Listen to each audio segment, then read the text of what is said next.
Hey, I'm Corey. And I'm Laura, and today we're starting a brand new series on trust. Yes, now trusting people can be much easier when we're young. For example, kids jump off the side of the pool trusting that their parents are going to catch them. Now, for some reason, as we get older, it gets a little harder to trust people. Yeah, that's unfortunately true, Corey. I don't know why it's so much harder to trust people as we get older. But one example I can think of people trusting others is a trapeze artist. They have to trust that their teammates are going to catch them even when they get thrown up in the air and there's no safety net underneath. Now, that would definitely take a lot of trust and a lot of skill. Let's take a look at our big idea. We can trust God even when we don't understand what He's going to do. Watch this.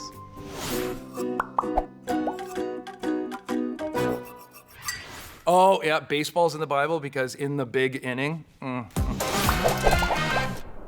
Well, hello again. I missed you guys. It's good to be back, and we're talking about some crazy stories today that involve what I know is gonna be just your favorite topic, old people. It's a whole series on Grandma and Grandpa. Are you ready? Are you excited? Good.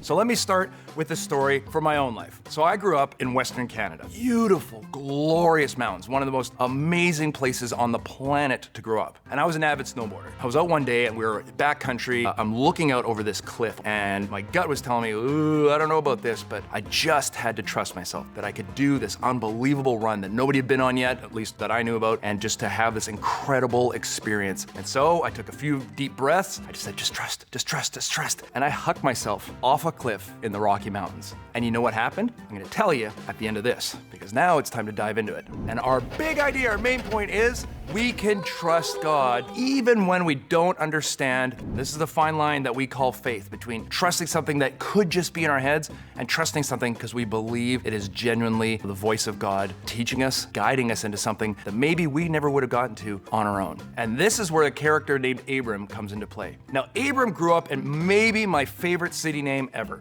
Ur. It's literally just called Ur. Abram of Ur. Ur. It's fantastic. It's so good. So one day, Abram is sort of walking around. He's doing pretty good. He's a wealthy guy, but he's an older guy. He's about in his 70s, so a couple years older than I am right now.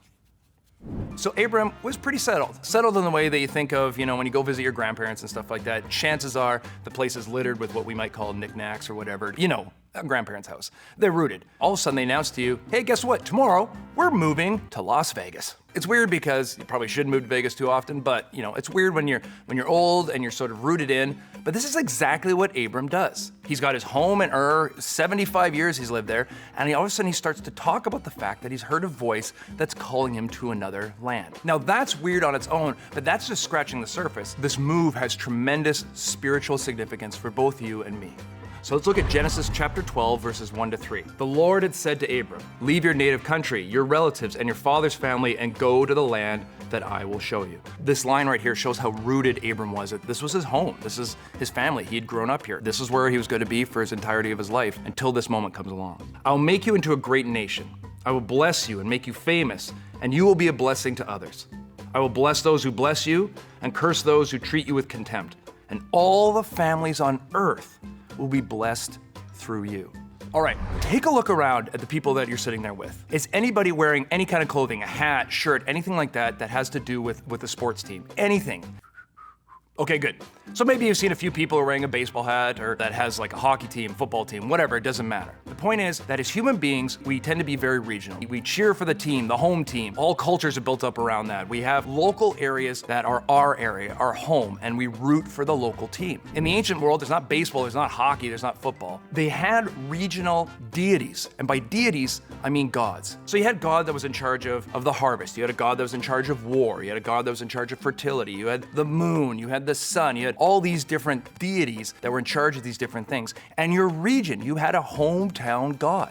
When Abram is called out of his home to a whole other land, there is a deep spiritual meaning behind this, because the God that is calling him out is not his regional God. And this would be a real challenge to Abram's understanding of how the world worked, which makes his leap of faith that much more incredible. God is saying, you are here now I want you over here. And when you get over here, you're gonna find out that guess what? I'm speaking to you over here as well. So right off the bat, Abram's gotta think, how powerful is this God? Who is this God? And who this God is the fundamental journey that Abram's gonna go on. So Abram goes. He ends up in this land we call Canaan, and you're gonna see the Canaanites. They're gonna come back tons and tons and tons throughout what we now call the Old Testament. But when he gets there, he hears from this God again. He says, look around. And this God says, everything you see, this is the land I'm going to give to you. And Abram's pumped. He's super excited. So he does what we all do when we get super excited. He takes a bunch of rocks and he stacks them up. Isn't that what you do? I know that's what I do. No, nobody does that anymore, but there's a point to that too. He marks that place as a place that is special because he's heard something there. He sets this up because this is a fundamental moment in his life and he wants to remember it. So this pile of rocks will remind him of what God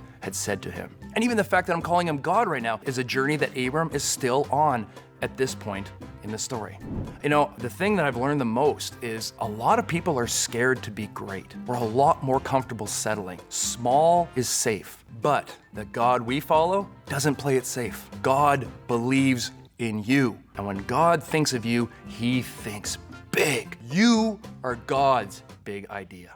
The great legacy that Abram leaves to us is a story of a human being trying to figure out who God is and trusting him through the failures, through the missteps, through all that other stuff. And here's the great thing is God does reveal himself to Abram.